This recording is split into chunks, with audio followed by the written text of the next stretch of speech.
Hi everyone, I'm Marius, and this is my big data analysis project. I have analyzed 1 million real Ethereum transactions to detect fraudulent patterns using distributed computing and machine learning.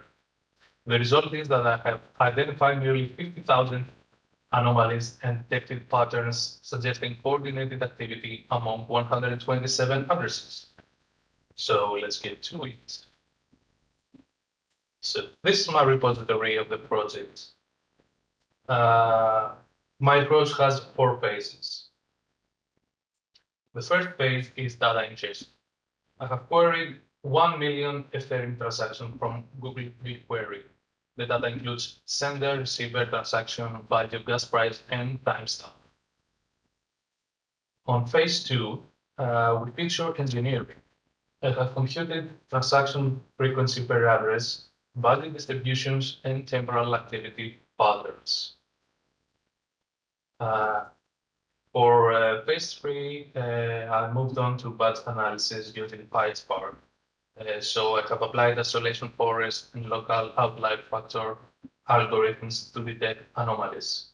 This distributes computation across multiple nodes, processing 19,448 transactions per second. For the final phase, I built a real-time pipeline using PySpark structured streaming and Kafka for continuous monitoring. So here is what I have found.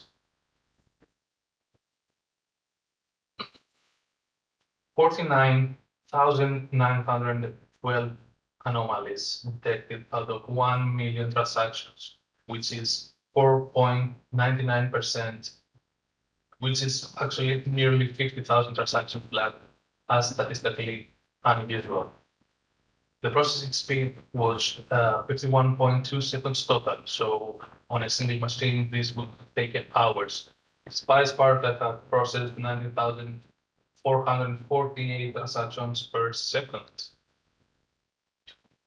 The model accuracy sits at 89% with my ensemble approach. The isolation force achieved an 87% precision, while local outlier factor was at 91%.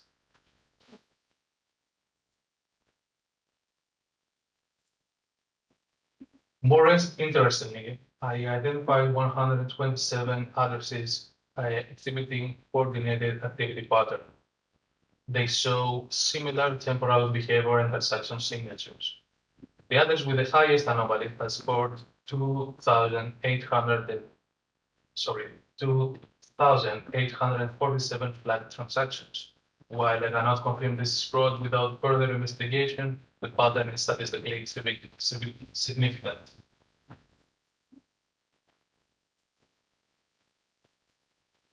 On the chart here, we can see that 34% of the anomalies have occurred between 12 o'clock and 6 a.m. UTC. This could suggest anomalies which were automated or coordinated behavior across time zones.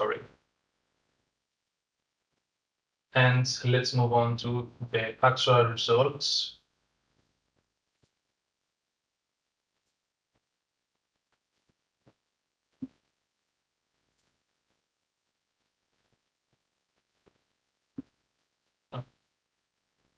Yeah, so here are all the results. The complete anomaly dataset with 49,912 records, the summary, JSON metrics, and the top 100 anomaly addresses. Here, how this actually works. There are 2 main pipelines here. First, batch pipeline. I start by pulling 1 million transactions from BigQuery. Then I prepare the data, normalize it, aggregate it by the address and time window. Next, I run 2 machine learning algorithms at the same time on PySpark. One is isolating forest, which finds the obvious outliers. The other is local outlier factor, which finds addresses that don't fit in the local neighborhood. So why would we use 2? It's because they have different things. Isolation forests find the extreme cases, while LOA finds the subtle ones. When I combine them, I get better results. Then I output the 49,912 anomalies to a CSV file. Second, we have the streaming pipeline. This one is real-time. Transactions coming from Kafka. I group them into 1-minute batches, compute the same features, and apply the pre-trained model instantly. If an anomaly is detected, it gets written to another token. Your security team sees it immediately. So why would this matter? Oh, excuse me. The challenge with big data is scaling. A single machine can't handle a million transactions. PySpark solves this by distributing the work across many machines. The challenge with machine learning is finding all the fraud. One algorithm misses things and the other one catches it. So I use both. This project shows four things. First, I can ingest massive amounts of data using BigQuery. Second, I can process data efficiently using PySpark. Third, I can do both ways, but for deep analysis, streaming, or real-time detection. And fourth, I can use machine learning to find patterns that would be invisible otherwise. The results, 49,900 anomalies detected in blockchain data.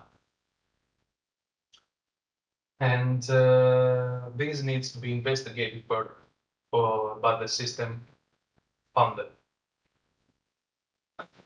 All the code is on GitHub. It's open source, you can use it, and the link is in the description as well. So thank you for watching and enjoy.